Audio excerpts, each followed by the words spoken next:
The mashed potatoes were still steaming when she said it. Fork halfway to my mouth, conversation humming around the table, and then, like someone cracked the spine of reality, she smiled and said the sentence.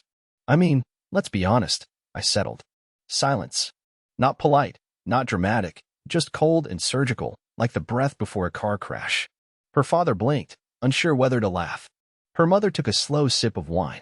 Her cousin Chuck glanced at me with an expression I still can't decode. And I just sat there, staring at the gravy. I didn't ask what she meant. I didn't need to. Her voice was calm, light. She wasn't angry.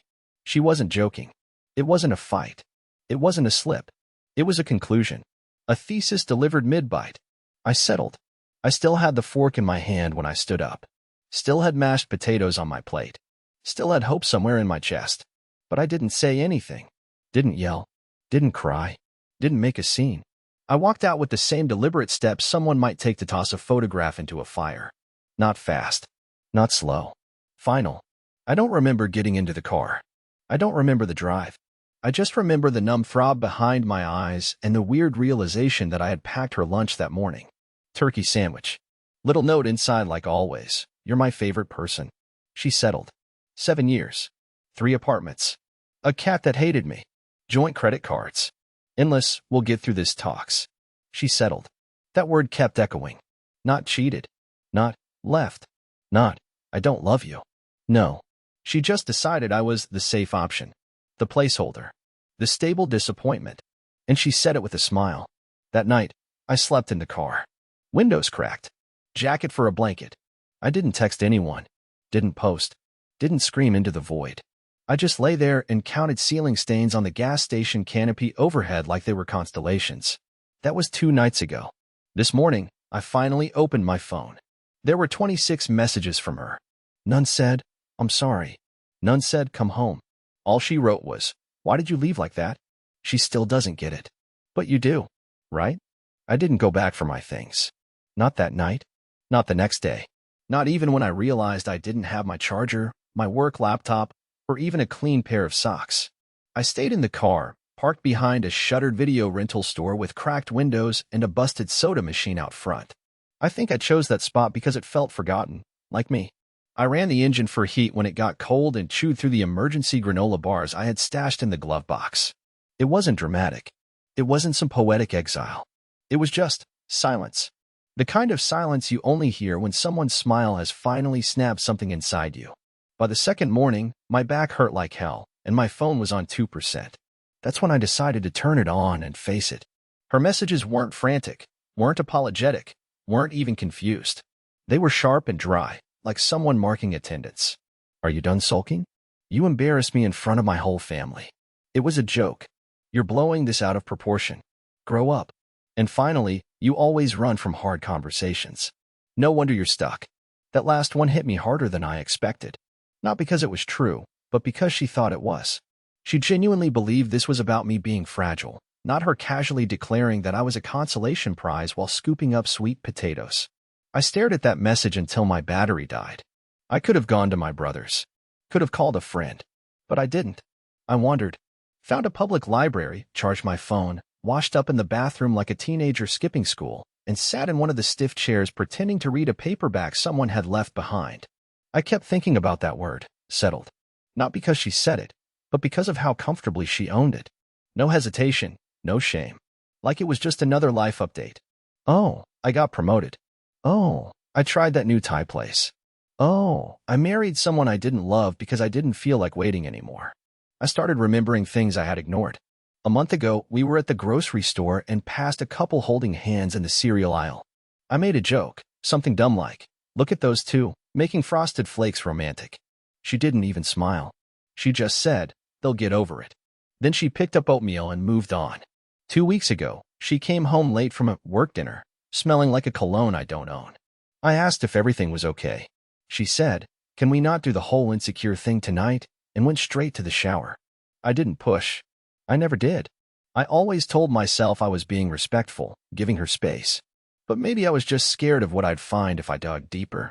I think what broke me wasn't just that she settled. It was that she said it out loud.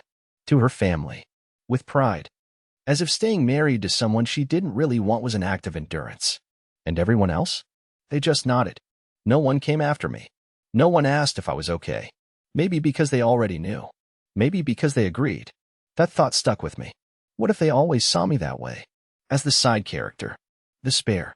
The guy she brought home because he wouldn't argue when the table was set wrong or when she forgot my birthday 2 years in a row.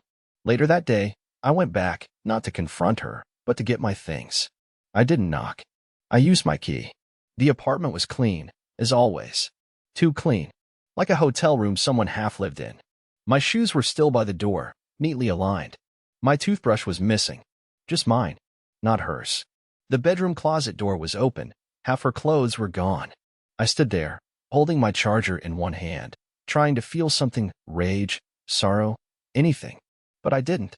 Just that same dull hum in the back of my head, like the sound of a fridge running in an empty house. Then I saw it. On the kitchen counter, where we used to leave little notes and grocery lists, was a printed itinerary. One-way ticket to Denver. Departure date, 2 days from now. Passenger name, Elena B. Hartley. That wasn't shocking. What was? The second ticket. Same flight. Different name. First name, Kenton. Last name, Mikhail. I'd never heard that name before. But in that moment, I knew. She hadn't just settled. She'd planned her escape. And I'd just been dinner theater. I didn't take the itinerary. I left it exactly where I found it, like it might dissolve if touched too long. I didn't tear it up, didn't take a picture for evidence, didn't even text her. I just stood in the kitchen, trying to remember if she had mentioned Denver at all in the last month. I racked my brain, but no, there had been no business trips, no client visits, no cousins in Colorado suddenly having weddings. It wasn't business. It wasn't family. It was freedom. Freedom from me. And Kenton Mikhail? His name sounded like a realtor or a minor league baseball player. A man with teeth too white and shirts too crisp. Someone she could admire. Not someone she would have to defend. Not someone who kept his voice low in arguments so he wouldn't sound too emotional. Not someone like me. I walked to the bedroom and opened drawers slowly, like I might trigger something. Most of my clothes were still there, but the bottom drawer, the one where she kept her after-hours lingerie, was empty. I hadn't seen her wear any of that stuff in months. I used to think it was because she'd outgrown that phase. Now I knew it was just being used. Elsewhere. I looked around and noticed other details I had been blind to. The bottle of cologne on her vanity that wasn't mine. The new wine glasses, only 2, not a set. A pair of men's socks under the bed that definitely weren't mine, black athletic, ankle-length, branded with a logo I didn't recognize. She had been living a separate life right under my nose. Not just emotionally. Logistically. She had rearranged her world to make room for someone else, and I, pathetic, trusting Grover, had been living next to a stranger who smiled, said, "Love you," and washed another man's socks. As I packed the last of my things into a duffel bag, I felt something strange, relief. I had been mourning a marriage that had already died. I just hadn't been invited to the funeral. Maybe that's what hit me the hardest, not the cheating, not the betrayal, but the sheer indifference. She hadn't even tried to hide it. Not really. She left the tickets out. She took her clothes. She erased her presence just enough to let me figure it out quietly, without the drama. I was supposed to fade out. I was supposed to disappear like steam on a mirror. And for a moment, I considered letting her have that. But something kept nagging at me. It wasn't just the betrayal, it was the performance. That dinner with her family. That cruel little comment. I settled. Why say that out loud if you were about to leave? Why humiliate someone on the eve of your escape? It didn't make sense. Unless it was calculated. Unless it was meant to provoke. To wound. To push me so far that I'd leave first and save her the mess of initiating the end. The more I thought about it, the more it felt like a setup. Like maybe this wasn't just infidelity, it was an exit strategy. So I did something I hadn't done in years. I snooped. I opened her laptop. We shared the password. It was still Coffee Undies 7, her favorite mug's phrase. I expected a locked inbox or a trail of deleted messages, but what I found was far worse, an open email thread with Kenton. The subject line was simply, "Weekend plan." I read it all. Every line. Every inside joke. Every emoji. Every horrible, casual confirmation that I had been replaced. But then something new, a forwarded email to a real estate agent. Looking to list our current place soon. Need evaluation. Our place. Our lease. My name was on it. My deposit. My bills. She wasn't just running away. She was taking the apartment. My jaw clenched so tight it hurt. My eyes burned but didn't water. Not yet. I forwarded the email to myself. I closed the laptop. I didn't scream. Didn't break anything. I grabbed my bag, picked up the spare keys from the hook, and left. But as I closed the door, I realized something I couldn't ignore. She was supposed to fly out in 2 days. That meant she was still around. Somewhere nearby. Still walking through this city like I didn't exist. Still laughing into a phone that wasn't mine. And for the first time in a long time, I didn't feel afraid of confrontation. I felt ready. Because if she could smile at a table full of people and call me a placeholder, I could look her in the eye and ask one simple question. When exactly did I become disposable? I didn't sleep that night, not because I couldn't, but because my mind wouldn't allow it. It was like every second my brain kept replaying the moment she said it. That dinner. That laugh. The way her fork clinked the plate right after calling me an emotional footnote in her life story. And then, everything else. The second ticket, the emails, the socks. All of it wrapped around my thoughts like ivy, tightening every hour. I sat in the back booth of a 24-hour diner, nursing a coffee that tasted like burnt regret and staring at a condensation ring on the table like it might answer something. I didn't know what I wanted more, to vanish, or to make her look me in the eyes and admit that all of this was intentional. Not careless. Not accidental. Calculated. Cold. Quietly cruel. By morning, I had a plan. Not revenge. Not sabotage. Just confrontation. I wasn't going to yell or beg or cry. I wasn't going to ask her to choose me. No. I was going to force her to say it to my face. Because if she had the gall to humiliate me in front of her family, she could damn well look me in the eye and confirm that she'd been choreographing her new life while I was folding her laundry. I waited outside our building. Sat in the driver's seat with the engine off and the window cracked. Hoodie pulled over my head like I was a teenager waiting for curfew. Hours passed. Morning turned to afternoon. I saw our neighbors come and go, unaware they were walking through the wreckage of my marriage like background characters in a slow-motion train crash. Then, at 2:41 p.m., she appeared. Elena. In oversized sunglasses, blazer-pressed, hair done in a style I hadn't seen in months. She was laughing into her phone. Not the way she used to laugh with me. This was lighter. Younger. Sharper. I waited until she finished the call and walked up the stairs to the entrance. I got out of the car and called her name. She turned, and for a moment, just one fleeting heartbeat, I saw surprise. Maybe even guilt. But it vanished quickly, replaced by that expression I'd come to know too well, carefully rehearsed calm. Grover, she said, as if we were bumping into each other at the grocery store. You look tired. I didn't answer that. I stepped closer, keeping my voice low and my hands in my pockets.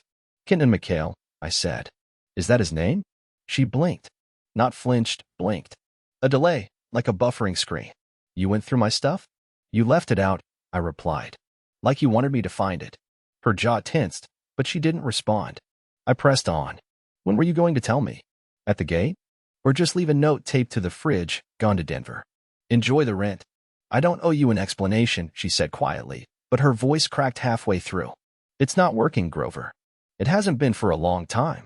Right, I nodded, but it was working enough for me to keep paying your phone bill while you booked one-way tickets with a guy I've never heard of.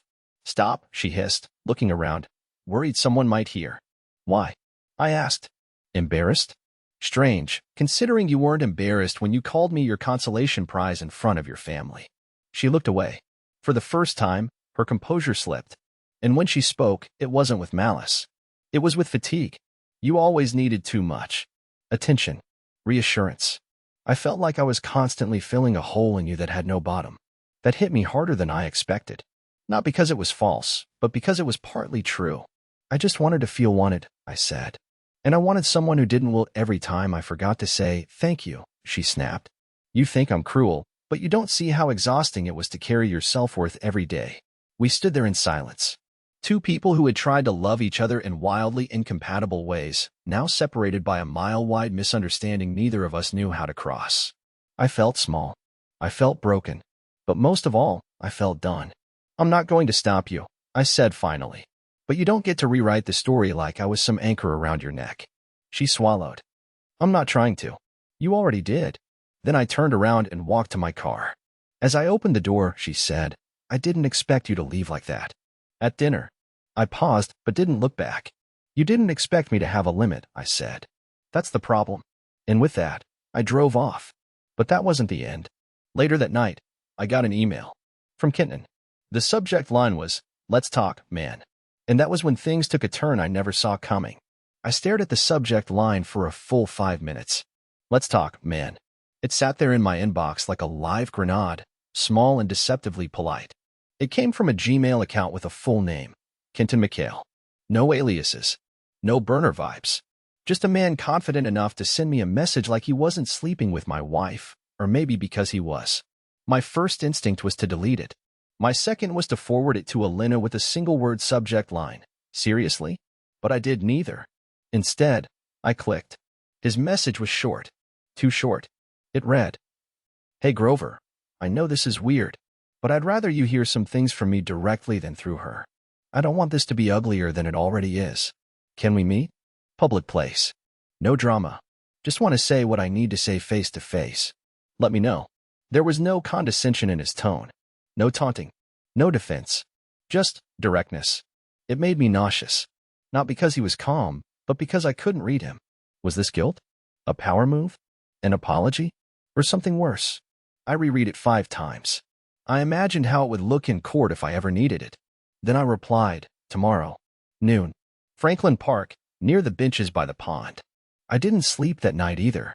Instead, I lay on the mattress in my brother's guest room staring at the ceiling, wondering what kind of man has the audacity to request a sit-down with the husband of the woman he's now boarding a plane with in 2 days. Maybe I expected Kenton to be a cliché, buff, smug, oozing that startup confidence with perfect teeth and a Rolex tan line. But when I got to Franklin Park the next day, I was the one who felt out of place. He was already there, sitting on the bench in a navy jacket, dress pants, and muddy shoes like he'd walked through something unexpected to get here. He looked normal. Too normal. Brown hair, early 40s, tired eyes. He stood when he saw me and offered a handshake. I didn't take it. "You've got 2 minutes, I said, keeping my voice flat.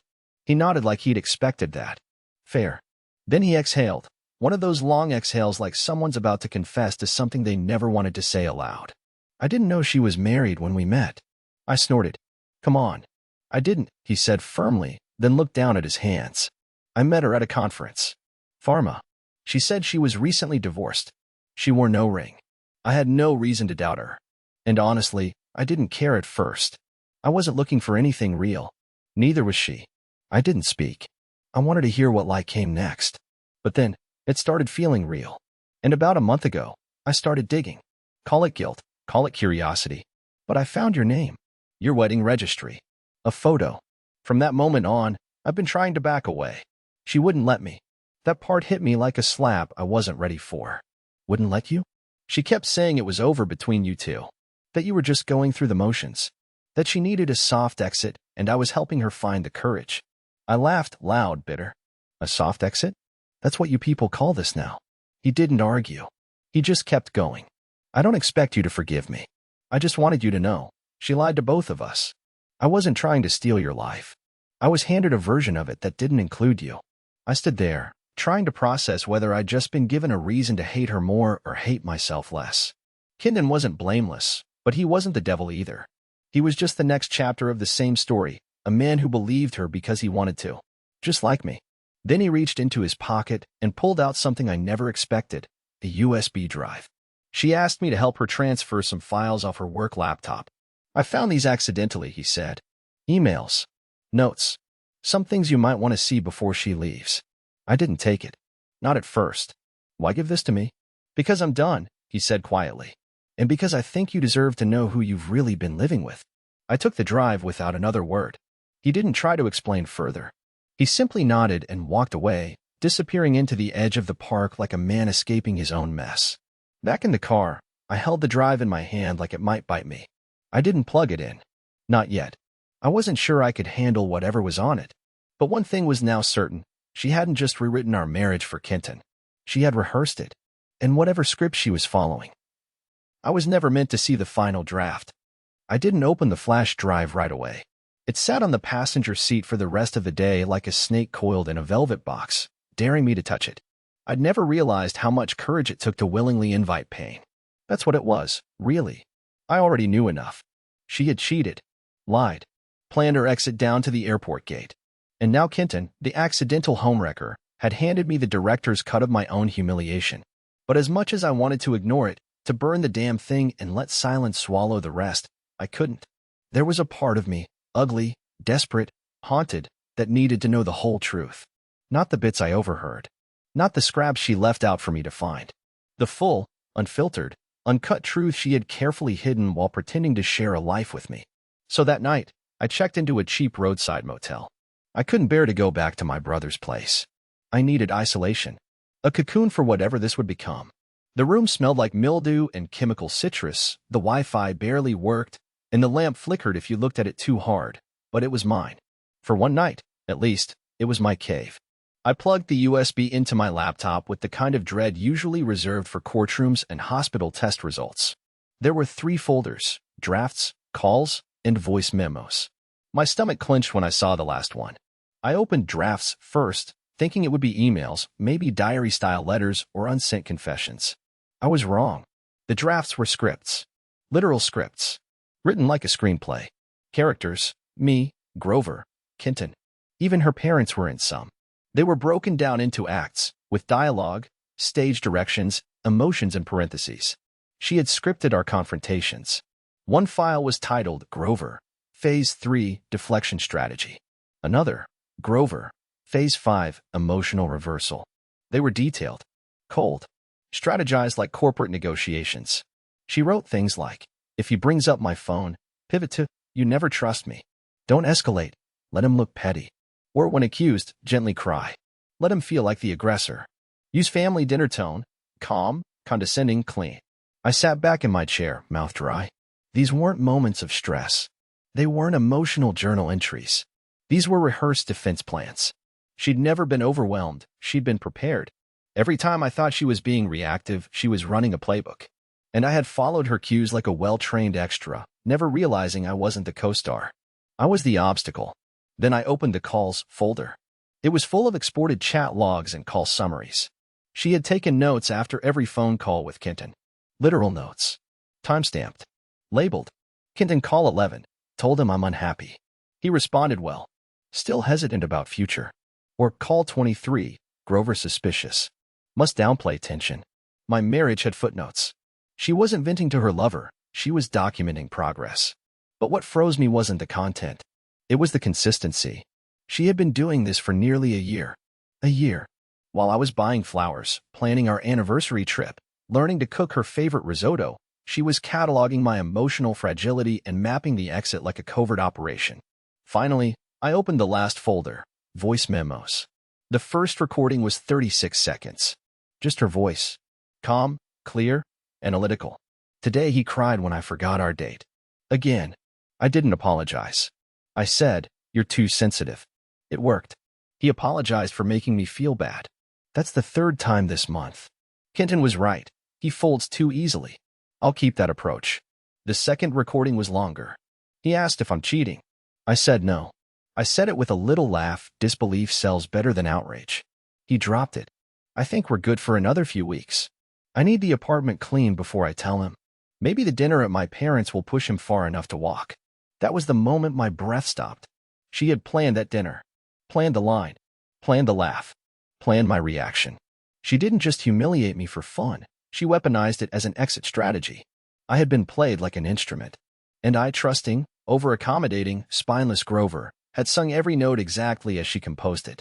I closed the laptop and sat in that awful motel bed with my hands on my face, trying not to scream. But something inside me shifted. Something deeper than pain. Colder than betrayal. Clarity. This wasn't just infidelity. It wasn't even just manipulation. It was performance. And I had been the audience, the actor, and the casualty all at once. She was boarding a plane in 36 hours. And for the first time in weeks, I knew exactly what I needed to do before she left. But it wouldn't be loud. It would be quiet, precise, and unforgettable. I didn't sleep. Again. But this time, it wasn't because of grief. It was planning. Stillness. Controlled breath between the collapse and the echo. I stared at the ceiling in that moldy motel room, listening to the soft hum of the ice machine outside my door, and I counted backward from 1,000 over and over like it might erase the images in my head. Her voice in the recordings. Her scripts. Her cold precision. My life rewritten as a rehearsal for her exit. And I kept thinking, If this was all theater to her, then let her final scene be something she didn't write. The plan didn't involve drama. I wasn't going to show up at the airport. I wasn't going to throw her bags into the street or expose her to her family. I was done being predictable. I wanted her to feel something she hadn't felt the entire year she'd been building her other life, disoriented.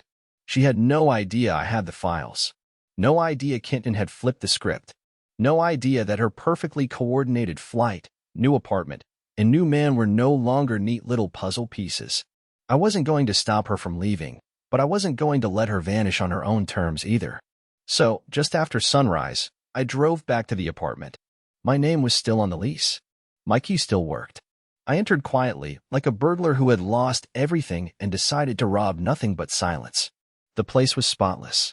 Not because it was always clean, but because it had been purged. Her favorite books were gone. Her espresso machine, the one she used to say was her only reliable man, was missing from the counter. Even the scented candles were gone. All that was left was a wide, sterile stillness and a box on the kitchen island. Inside it, my sweaters, my cologne, a birthday card I had once given her that said, "Thank you for making me feel chosen." I read that card now and almost laughed. Not because it was funny, but because the man who wrote it had no idea how unchosen he really was. I left the box untouched. Instead, I took out a fresh sheet of printer paper and wrote a note. Just 6 words. I read the script. Best of luck. Then I printed one of her voice memos. The one where she said she laughed at me when I cried and called it a strategy. I printed the transcript and left it on top of the box, folded once, precisely. That wasn't for her. That was for me. Proof that I had finished the story in my own handwriting. Next, I logged into our joint banking app. She had been moving small amounts out for weeks, probably thinking I wouldn't notice. And honestly, I hadn't. But now, I did. I transferred my remaining funds to my own solo account and closed the joint one. I canceled the utilities in my name. I called the landlord and informed him I was surrendering my half of the lease early due to relocation. He sighed, then muttered, "You're not the first one from that apartment this year." Whatever that meant, it only made me feel more certain.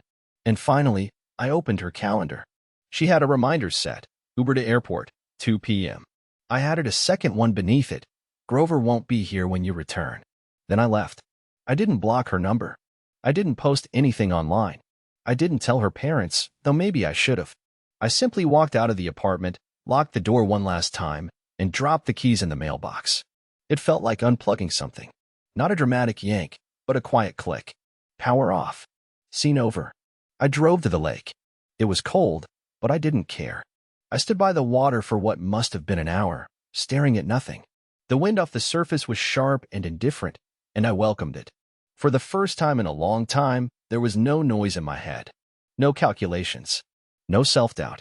No aching questions about where I had gone wrong or what I could have done differently. She had tried to reduce me to a footnote in her exit, and I had turned myself into a period. Full stop. At 2:04 p.m., I received a text. It was from her. "Where's my suitcase?" I didn't respond. A minute later, "What the hell did you do to my drive?" Then, "Grover. Answer me. Now." Still, I said nothing. Because I wasn't part of the scene anymore. I wasn't a character. I wasn't the man sobbing on the couch while she narrated my breakdown for her next move.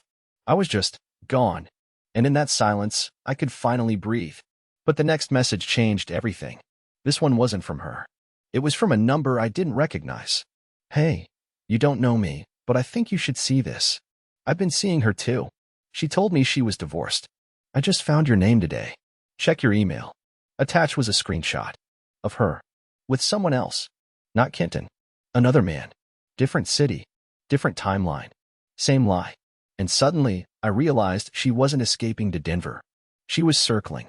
For a long time, I just sat there motionless, breath barely moving as the weight of that final message settled across my chest like snowfall. Quiet. Cold. Heavy. A stranger reaching out to say, "Hey, I'm part of this mess too." Another man. Another city. Same pattern. Same woman. I had believed I was the end of her story. Turns out, I was barely chapter 3.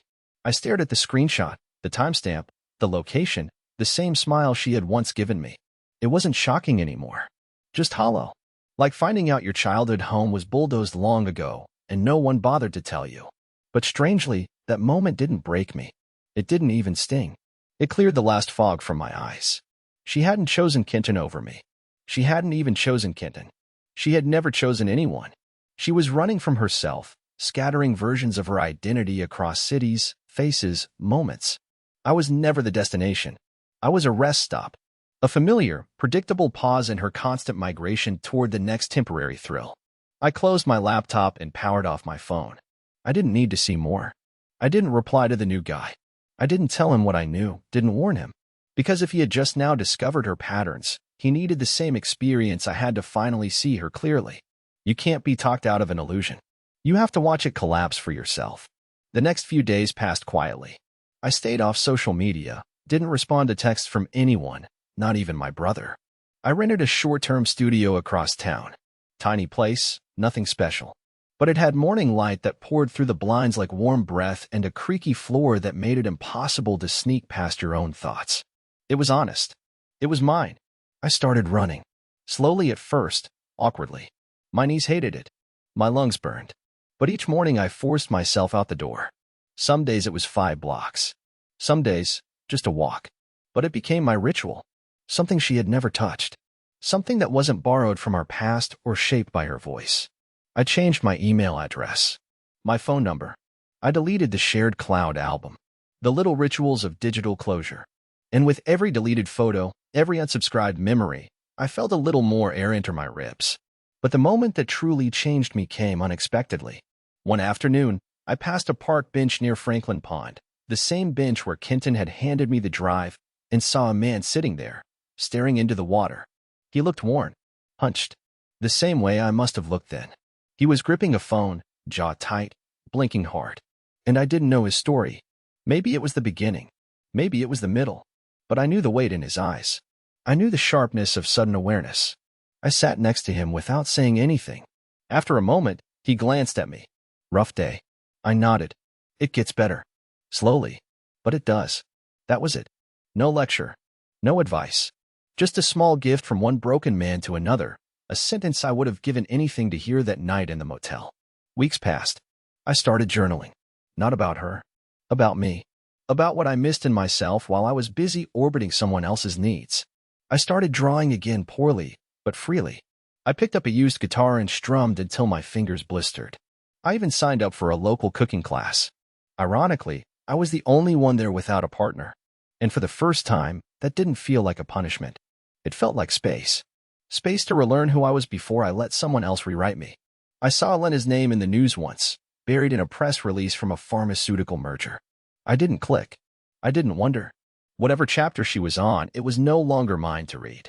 And then one night, I sat by the window of my new place, drinking tea instead of scotch, breathing evenly for the first time in what felt like years. The sky was pale purple, and below it the city lights blinked like quiet applause. I realized I hadn't thought about her all day. Not once. Not her voice. Not her plans. Not even her betrayal. Just myself. And in that simple, silent realization, I smiled. Not because I had one. Not because she had lost.